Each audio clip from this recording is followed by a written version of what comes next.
ये संसार स्वर्ग में है, लेकिन हमने कुछ ना कुछ अपनी अज्ञानता, अपने अंधकार में आकर ऐसे कर्म कर दिए जाने अनजाने में। वही कर्म जब भाग्य बनकर सामने आते हैं तो व्यक्ति कहता है कि मेरे साथ बुरा क्यों, मेरे साथ ही ऐसा क्यों।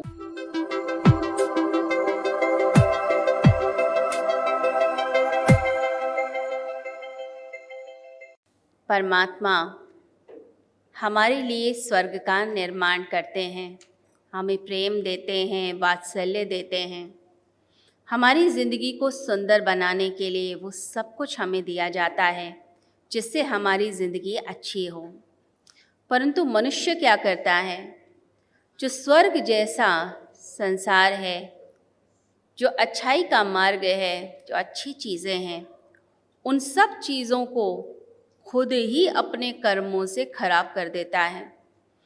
खुद ही अपने मस्तिष्क का, दिमाग का इस्तेमाल करके, अपने अहंकार में आके कुछ न कुछ ऐसा कर देता है कि वो स्वर्ग जैसा संसार जो होता है वो स्वर्ग नहीं रहता, वो अपने लिए खुद ही नर्क का निर्माण कर लेता है। और जब नर्क बनता है, खुद ही अपने हाथों से कांटे बोता है, खुद ही दुख के बीज बोता है, फिर खुद ही बैठकर रोता है और सोचता है कि मेरे भाग्य में कांटे क्यों, मेरे भाग में दुख क्यों, मेरे भाग्य में तकलीफ़ क्यों। हम भूल जाते हैं कि जो कुछ हमने किया है उसी का फल ही हमें प्राप्त होता है। जो हम कर्म करते हैं वही हमारा भाग्य बनता है। ये संसार स्वर्ग में है, लेकिन हमने कुछ ना कुछ अपनी अज्ञानता, अपने अंधकार में आकर ऐसे कर्म कर दिए जाने अनजाने में। वही कर्म जब भाग्य बनकर सामने आते हैं तो व्यक्ति कहता है कि मेरे साथ बुरा क्यों, मेरे साथ ही ऐसा क्यों। दूसरे का भला हो रहा है और मेरा भला नहीं हो रहा, बुरा हो रहा है। भगवान तूने अन्याय किया, तूने न्याय नहीं किया।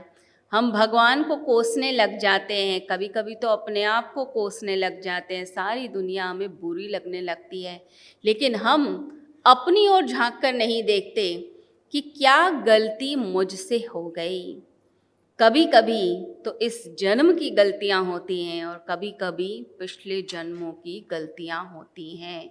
मनुष्य अगर जाग जाए, इस अज्ञानता से जाग जाए और अपने अंदर ज्ञान का दीपक जला ले, समझ जाए कि ये भूल तो हुई थी, लेकिन अब मैं समझकर अपनी इस भूल को सुधारता हूँ और आगे के लिए भी प्लेज करता हूँ, संकल्प लेता हूँ कि ये भूल मुझसे, ये गलती मुझसे कभी नहीं होगी।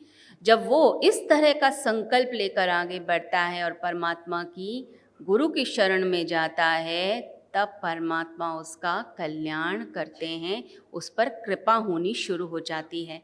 लेकिन ज़रूरी क्या है? ज़रूरी है एक कदम आपका लेना, एक कदम आपका बढ़ाना, समझना, अज्ञानता से बाहर निकलना।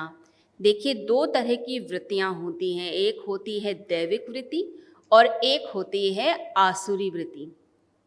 आसुरी वृत्ति के लोग क्या करेंगे? वो हर चीज़ को तोड़ने मरोड़ने की कोशिश करते हैं। जो चीज़ अच्छी है उसको खराब कर देंगे। अब घर में गेस्ट आ गए, रिश्तेदार आ गए, अभी सब घर में सब अच्छा चल रहा था। अब एक रिश्तेदार आ गया, कुछ दिनों के लिए घर में जो है कि मैं 3-4 दिन के लिए आया हूँ किसी काम से। अब आपके मन में एक अच्छी भावना है, चलो कोई बात नहीं, हमें मदद करनी चाहिए, किसी का काम बन जाए, अच्छी बात है। आपके अंदर दैविक भावना है, आपने उसको रहने भी दिया और उसकी मदद भी की।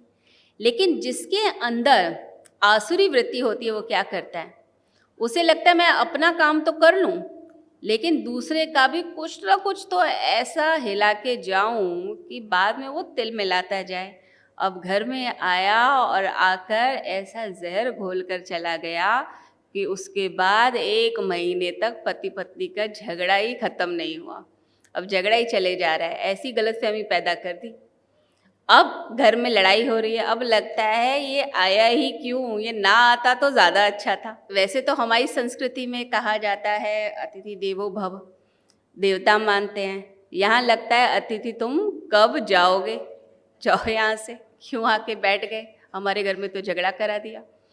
तो हम कैसी वृत्ति के हैं? जो आसुरी वृत्ति वाला होगा उसका काम क्या है? उसका काम है झगड़ा कराना, निंदा करना, चुगली करना, गलत बात को प्रमोट करना, दूसरे के बने बनाए काम को बिगाड़ कर फिर उसमें जो मज़ा लेता है व्यक्ति कि इसका तो काम बिगड़ गया।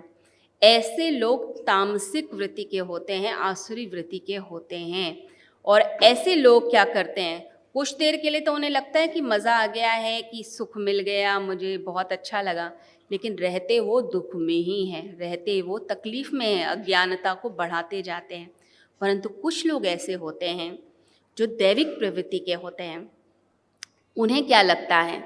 उन्हें लगता है कि मैं खुद भी स्वर्ग में रहूं और दुनिया के लिए भी मैं स्वर्ग बना दूं, दुनिया का भी मैं भला कर दूं, मैं अपना भी भला करूं और मैं दूसरे का भी भला करूं।